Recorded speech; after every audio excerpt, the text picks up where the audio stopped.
우리가 다 함께 은혜 받고자 하는 말씀의 제목은 아버지께 영광을 돌리라. 아버지께 영광을 돌리라 라는 제목으로 예비하신 은혜를 함께 나누기로 원합니다. 사람은 누구에게나 각자의 역할과 책임이 있습니다. 그 위치에 따라서 부모로서의 책임과 역할이 있을 수도 있고, 자녀로서 또는 국가 사회에 대한 역할과 책임이 있을 수 있습니다. 그 책임을 다하지 아니할 때 국가 공동체나 가정 공동체나 또 여러 가지 여타 공동체에서 문제가 생길 수 있습니다.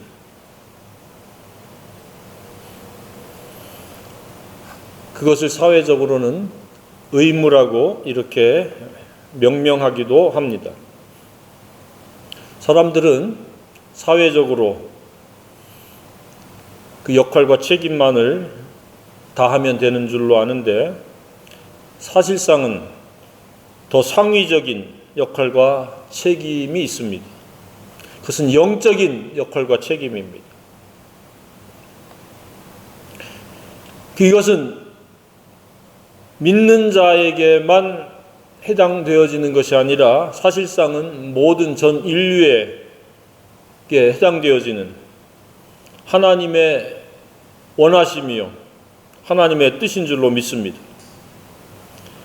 본문은 영적인 피조물로서 모든 사람들의 역할과 책임은 무엇인가에 대한 우리 예수님의 가르치심입니다. 이것을 쉬운 표현으로 우리가 바꾸면 쓸모 있는 사람으로 사는 것이 바로 이 영적인 하나님의 피조물로서 그 역할과 책임인 줄로 생각이 되어집니다. 반면에 오늘 본문이 제공하고 있는 이 말씀에 대해서 전혀 상관이 없이 개의치 않고 살아간다라고 하면 그 사람은 사회적으로 어떤 역할과 책임을 하고 있고 사회적으로 어떤 비중이 있는지, 얼마만큼 영향력 있는 사람인지 그것은 중요하지 않고, 그는 쓸모없는 사람, 쓸모없다라는 말의 또 다른 표현은 몹쓸 사람이다. 하나님 보시기에 몹쓸 사람에 해당될 수밖에 없습니다.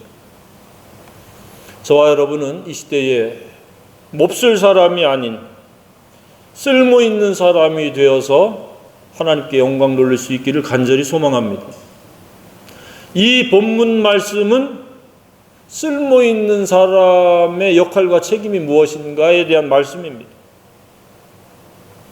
세상에는 쓸모 있는 사람은 극소수고 몹쓸 사람은 다수인 것이 아닌가라고 하는 것을 이 말씀을 통해서 생각해 볼 수 있습니다.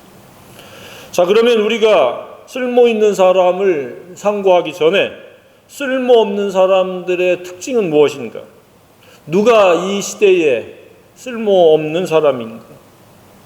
우리가 먼저 살펴보면 여러 가지 특징이 있겠지만 언어를 통해서 가장 분명하게 알 수 있습니다. 몹쓸 사람들의 특징은 아주 욕설을 입에 달고 살아갑니다. 물론 이 욕은 신자냐 비신자냐 상관없이 횟수의 차이와 욕의 강도만 다를 뿐 거의 대부분은 욕을 하고 또 욕을 듣고 살아갑니다. 그러나 그리스도인들은 덕을 세우는, 은혜를 끼치는 말 외에는 욕설 같은 경우는 하지 않아야 될 줄로 생각합니다. 성령께서 그 욕을 할 때 기뻐하겠습니까? 몹쓸 사람은 성령이 없기 때문에 자기 기분과 자기 감정과 자기의 어떠함에 따라서 가감없이 그냥 막 토로합니다. 자신의 나쁜 감정을, 기분을 그대로 그냥 있는 그대로 드러냅니다. 그것이 부족한 경우에는 물리적인 폭력까지도 행사하거나 기물을 파손하는 광기 어린 그런 행동을 하기도 합니다.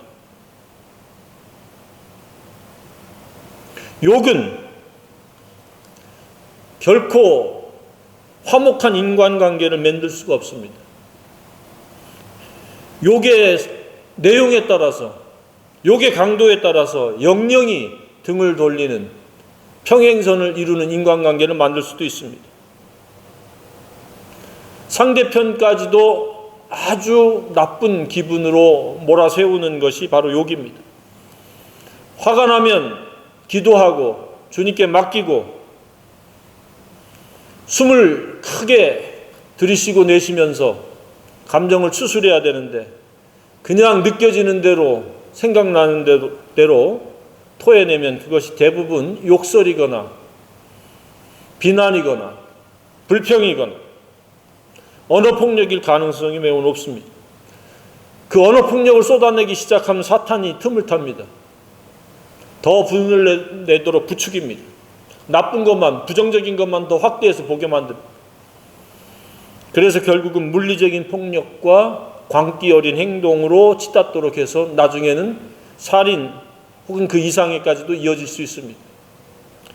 홧김에 불도 지르고 홧김에 폭력도 행사하고 홧김에 사람을 죽이는 일도 서슴지도 않는 그러한 일들을 우리가 매스컴을 통해서도 이따금씩 듣게 됩니다.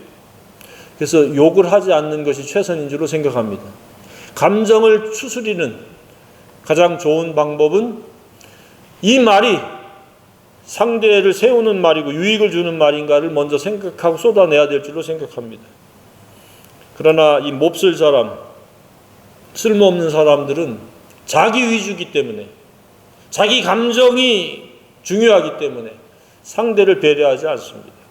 그래서 화평이 깨어지고 갈등이 생기고 반목이 생겨지고 때로는 원수로 서로 갈라서는 경우가 생기는 겁니다. 그런데 그 욕설들은 보면은 대부분이 동물을 비유한, 동물 새끼를 비유한다거나 사람의 은밀한 신체 부위를 앞세워서 사용을 합니다.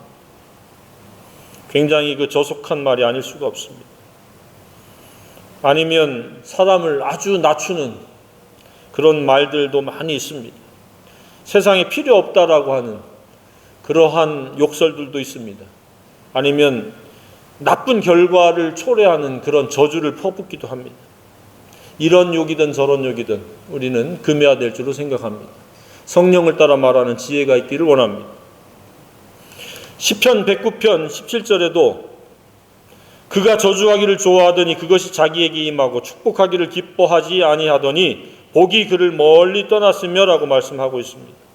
욕이 상대편에게 해당되지 아니하고 오히려 자기에게로 부메랑처럼 되돌아와서 그 욕대로 자기에게 임할 수 있다는 사실입니다.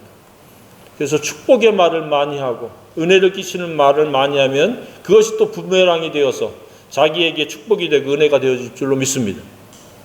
누이 좋고 매부 좋은 일인 줄로 믿습니다. 우리는 기도 중에서 이 언어 사용에 대한 기도를 많이 해야 됩니다. 쉬지 않고 기도해야 되는데 그 기도 중에 무엇이 비중 있는 기도이어야 하는가? 시편 기자처럼 시편 141편 3절에 여호와여 내 입에 파수꾼을 세우시고 내 입의 문을 지키소서. 감정에 휘둘리는 입이 아니라 성령이 사용하는 입이 되어달라고 기도를 해야 될 줄로 믿습니다. 특별히 좋을 때뿐만 아니라 나쁠 때에 성령이 하시는 말씀을 따라서 내 입은 성령의 도구일 뿐이다라는 선언과 함께 성령의 입술, 성령의 말이 되어야 될 줄로 믿습니다. 그럴 때 우리는 이 세상에서 쓸모있는 사람으로 한 걸음 나아갈 수 있는 줄로 생각합니다. 더 나아가서 가정이나 사회에서 이 국가 공동체에서 교회 공동체 안에서 꼭 필요한 쓸모있는 사람이 되어지는 것의 1차적인 것은 상대의 그 놀라운 점들을, 그들의 그 사랑을, 그들의 선행을 발견하면서 그들을 격려하고 그들을 축복할 수 있는 이 언어 사용이라고 믿습니다. 우리는 언어 사용에 있어서 이 땅에서 쓸모있는 사람이 되어지기를 간절히 소망합니다. 남은 생에 욕은 혹시 들을지 몰라도 욕을 하지 않는 그런 성령의 입술, 성령의 입이 될 수 있기를 축복합니다.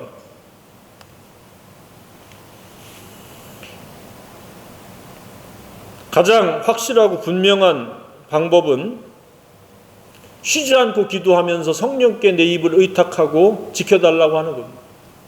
특별히 상황이 악화될 때, 상대가 내게 이유 없이 터무니없이 불량한 말을 쏟아내거나 욕을 하거나 정죄 비판을 할 때 그렇게 해야 됩니다.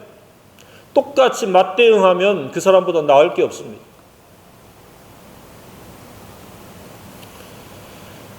우리는 이 땅에서 쓸모 있는 사람이요, 없어서는 안 될 절대적 가치를 지닌 그런 인물들이 되어야 마땅합니다.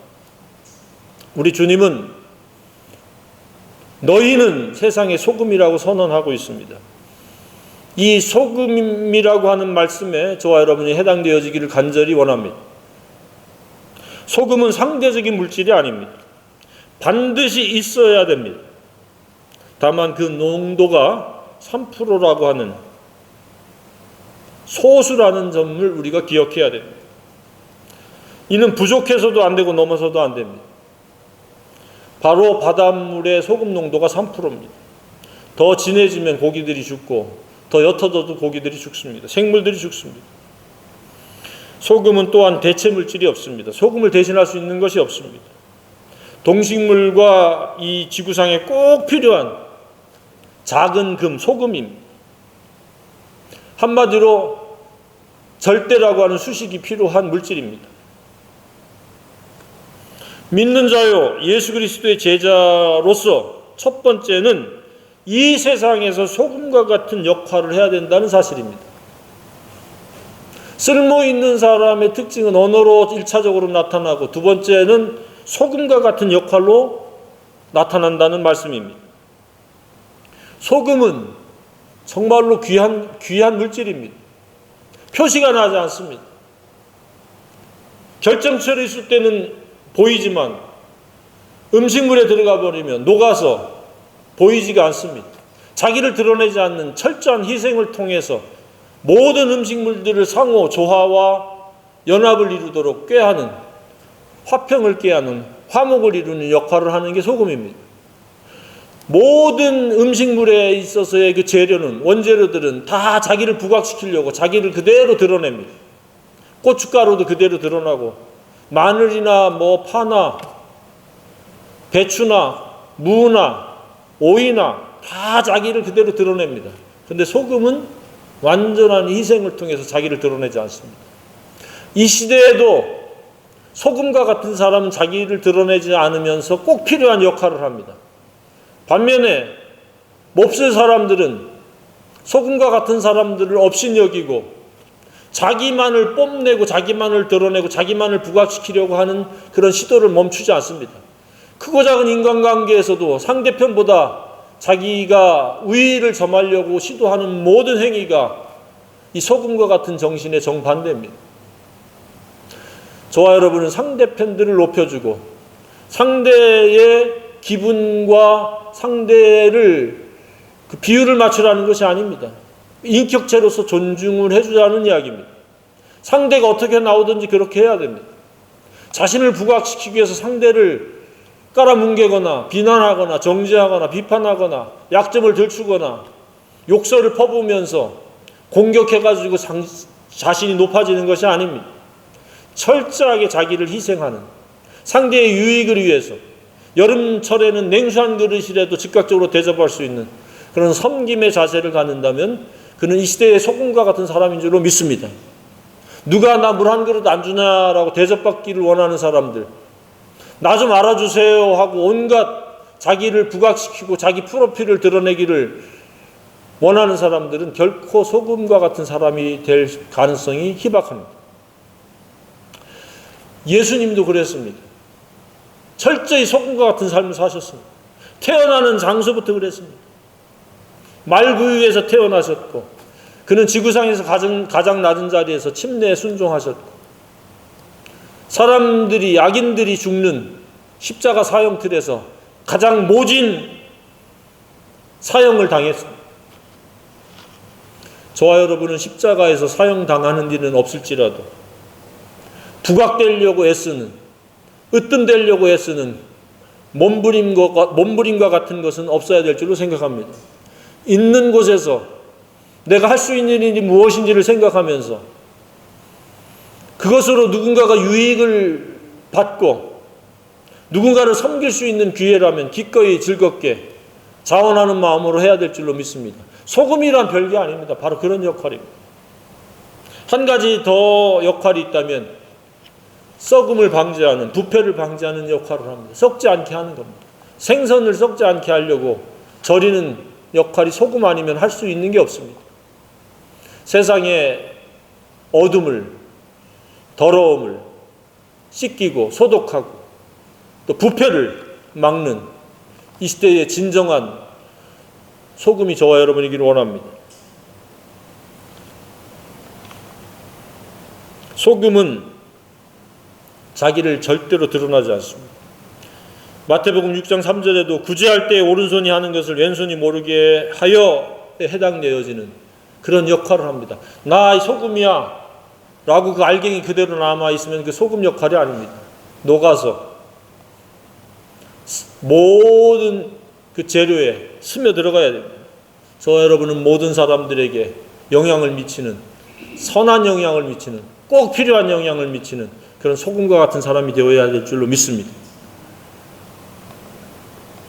소금은 이처럼 내가 아닌 우리를 지향하는 성향이 있습니다. 모든 재료는 나라고 하는 것으로 제한되지만 소금은 함께라는, 우리라고 하는 그러한 지향성을 가지고 있습니다. 그래서 소금이 있어야 모든 재료가 하나가 되어집니다. 아무리 좋은 식재료가 있어도 소금이 없으면 그 식재료는 맛있는 음식으로 탄생할 수가 없습니다. 저와 여러분은 모든 사람들에게 소금과 같은 역할을 하므로 어떤 위대한 일들이 완성되어지는 데 있어서의 주도적인 사람이요, 영향력이요, 그러한 꼭 필요한 사람이기를 소망합니다. 결코 군림하거나 돋보이려고 애쓰는 곳에서는 두 사람만 있어도 계속 갈등 국면이 초래됩니다. 서로 충돌을 할 수밖에 없습니다. 다툼이 일어날 수밖에 없습니다. 그러나 다 같이 소금이 되어진다면 다툴 일도 싸울 일도 없습니다. 경쟁력 있는 가정과 공동체는, 사회는 자신을 부각시키려고 하는 그런 어리석은 사람이 많을수록 갈등의 기회는 점점 커져가고 사회적으로도 많은 역기능을 초래합니다. 반면에 소금과 같은 사람이 많으면 많을수록 사회는 건강한 사회가 되어지고 생산적인 사회가 되어지고 생산적인 공동체가 되어질 줄로 믿습니다. 화목한 공동체가 되어질 줄로 믿습니다. 이처럼 우리 주님은 소금과 같은 역할로 하나님께 영광을 돌리라고 말씀을 하고 있습니다. 두 번째는 무엇입니까? 절대적인 영향력이 되라. 첫 번째는 절대적인 필요 물질이 되어진다면 두 번째는 절대적인 영향력이 되라는 말씀입니다. 꼭 필요한 선한 영향력이 되라는 말씀입니다. 있어도 그만 없어도 그만한 발에 걸리는 돌뿌리와 같은 존재가 아닌 없어서는 안 될 영향력이 되라는 말씀입니다. 숨길래야 숨길 수가 없는 빛과 같은 영향력, 진리로 말미암아 살아가는 삶이 무엇인지를 사람들에게 등대와 같은 역할을 하라는 이야기입니다. 어둠 속에서 꼭 필요한 빛과 같은 존재가 되라고 말씀을 하셨습니다. 우리가 살고 있는 이 땅에서, 내게 허락하신 인간관계에서, 또 새롭게 만나는 그 누군가에게 우리는 빛과 같은 역할을 해야 됩니다. 진리로 산다는 것이 무엇인지를 언어로도 말씀을 전해야 되고 우리의 삶을 통해서도 그들이 보고 느끼고 깨닫고 도전받을 수 있도록 해야 된다는 말씀입니다. 자, 지금까지 어떤 영향력을 미치고 살아갑니까? 그저 그냥 한 사회의 구성원으로 살아갑니까? 가까이 있는 지인, 가족, 친구들에게 나도 저렇게 살아가야 되는구나라고 도전을 끼치고 있습니다. 우리는 도전을 끼쳐야 돼요. 적극적이고 능동적으로 도전을 끼쳐야 돼요. 빛은 숨길래야 숨길 수가 없습니다. 말 아래 둘래야 둘 수가 없습니다. 아무런 영향력을 끼치지 않으면 이해관계요, 상호 평행선을 유지하는 그냥 혈연관계, 지연관계, 친구관계일 수밖에 없습니다. 그런데 우리는 선한 영향력으로 나쁜 삶을 좋은 삶으로, 착한 삶으로 변화되도록 강력한 도전을 끼치는 사람들이 되어야 합니다. 세상에는 두 종류의 영향력이 있습니다. 물론 중간에 애매모호한 그저 그런 영향력도 미치지 않고 영향도 안 받고 자기 멋대로 제 멋대로 사는 사람이 있지만 대부분의 사람들은 나쁜 영향력을 서로 주고받습니다. 골치 아픈 존재들이 아닐 수 없습니다. 몹쓸 사람에 해당되어지는 겁니다. 나쁜 짓을 서로 교환하고 정보를 교환하고 그 나쁜 짓이 일반화, 보편화되어지고 평균화가 되어서 그게 죄인지도 모르는 그런 경우도 있습니다. 반면에 선한 영향력이 있습니다. 사회에 꼭 필요한 롤모델과 같은 사람들도 곳곳에서 있습니다. 그 이름이 부각되지 않더라도 자신이 머무는 곳에서 우리는 등대와 같은 존재가 되어야 합니다. 어두운 밤바다에 암초에 부딪히지 않고 실족하지 않게 빛을 비춰주는 존재가 되어야 한다는 것이 우리 주님의 요구사항입니다. 그렇지 않으면 아우 저 친구는 참 걱정이야. 저렇게 살면 안 되는데 라고 하는 존재가 있습니다. 때로는 가족들을 못 살게 굴고 경제적이 됐던 감정적이 됐던 상처를 주기도 하고 손해를 입히기도 하고 크고 작은 고통을 분담하라고 억지로 떠맡기기도 하는 경우도 있습니다. 이런 경우가 골치 아픈 몹쓸 존재예요. 나쁜 영향력들입니다.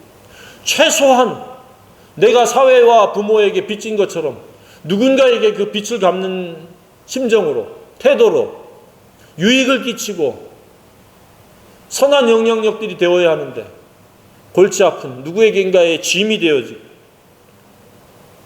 더 나아가서 반사회적인 그런 행동을 함으로 말미암아 사회 비용 분담을 하게 되는 그런 존재가 되어진다면 그 부모나 그 가족들에게는 굉장히 골치 아플 뿐만 아니라 안타까운 존재가 되어질 거라고 생각이 되어집니다.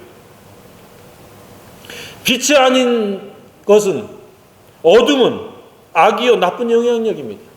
크게 나쁜 영향력이냐 작게 나쁜 영향력이냐의 차이일 뿐이지 우리는 나쁜 영향력과는 단절하고 손절하고 선한 영향력, 빛과 같은 영향력이 되어야 될 줄로 믿습니다.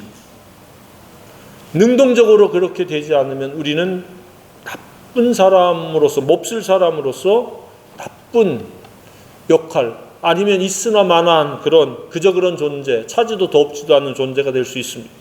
근데 성경은 우리로 하여금 처음에는 소금이요, 두 번째는 빛의 역할을 하라고 말씀을 하고 있고 요구를 하고 계십니다. 빛이란 진리입니다. 생명이며 예수 그리스도입니다. 요한복음 1장에 그것이 자세하게 나와 있습니다. 예수 그리스도는 세상의 빛이요 생명이라고 말씀하고 있습니다. 우리는 이 시대의 사람들을 살리는 생명이요 올바른 길로 가도록 인도하는 나침반이요 등대와 같은 존재가 되어야 한다는 사실입니다.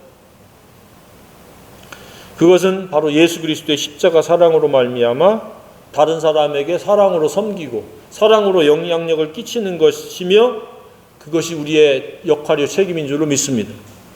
십자가 사랑이 아니고는 사람들이 변화될 수 없습니다. 십자가 사랑은 가장 큰 빛의 역할이요 생명인 줄로 믿습니다. 따라서 사랑으로 말미암아 산다는 이야기는 사랑으로 섬긴다는 이야기입니다. 베푼다는 이야기입니다. 물론 빚을 내서 베푸는 것은 아닙니다. 내가 감당할 수 있는 범위 내에서 섬기고 베풀고 나누고 돌보고 대접하는 겁니다. 인간관계에 있어서는 용서하는 겁니다. 물론 그것을 잘못을 지적하고 바로잡아주는 것도 필요하고 덮어주고 참고 기다려주는 것, 가장 좋은 것은 옳은 길이 무엇인지, 마땅히 가야 될 길이 무엇인지를 가르쳐서 그 길로 함께 갈 수 있도록 독려하고 격려하는, 그것이 진정한 사랑이요, 그것이 진정한 섬김이요, 진정한 빛의 역할이요, 그것이 생명이 되는 줄로 믿습니다.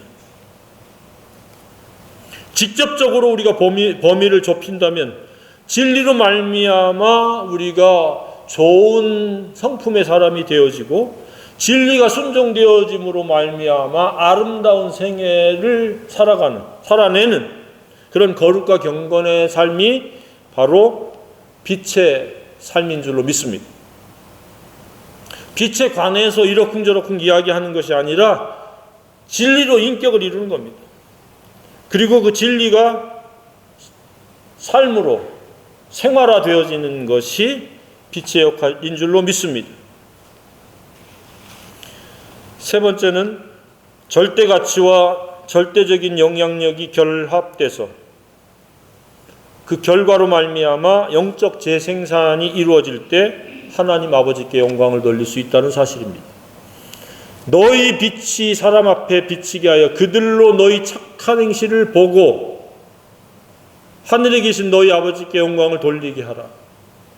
이 말씀은 그 우리의 삶을 통해서 그들도 변화를 받아서 하나님께 영광을 돌린다라는 것은 그들도 우리와 같은 그러한 목표지향적인 소금의 역할이요 빛의 역할에 동참되어지고 함께 연합되어진다는 의미를 담고 있다고 믿습니다.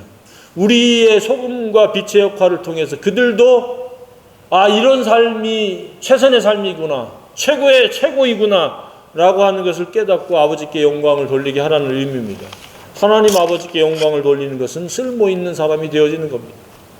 언어에서 쓸모있는 사람이요, 역할에 있어서 쓸모있는 사람이요, 그리고 그 결과에 있어서 쓸모있는 사람이 되어질 때 우리 아버지 하나님께서 영광을 받으시는 줄로 믿습니다. 이것이 진정한 제자 삼는 삶인 줄로 믿습니다. 마태복음 끝 마무리에서도 내가 분부한 모든 것을 가르쳐 지키게 하라, 즉 순종하도록 가르치라는 말씀입니다. 소금이 무엇이다, 빛이 무엇이다 라고 아는 것도 필요하지만 소금으로 사는 것, 빛으로 사는 것, 그리고 그 재생산이 이루어지는 것을 우리 주님은 원하고 요구하고 계신다는 사실입니다. 저와 여러분의 남은 생애들을 통해서 소금의 역할을 하면서 빛의 역할을 하면서 우리의 삶을 통해서 듣고 보고 배우고 도전받아서 함께 이 길을 가는 사람들을 계속 재생산해내므로 아버지께 영광 돌리는 아름다운 생애가 되기를 간절히 소망합니다. 내일 종말이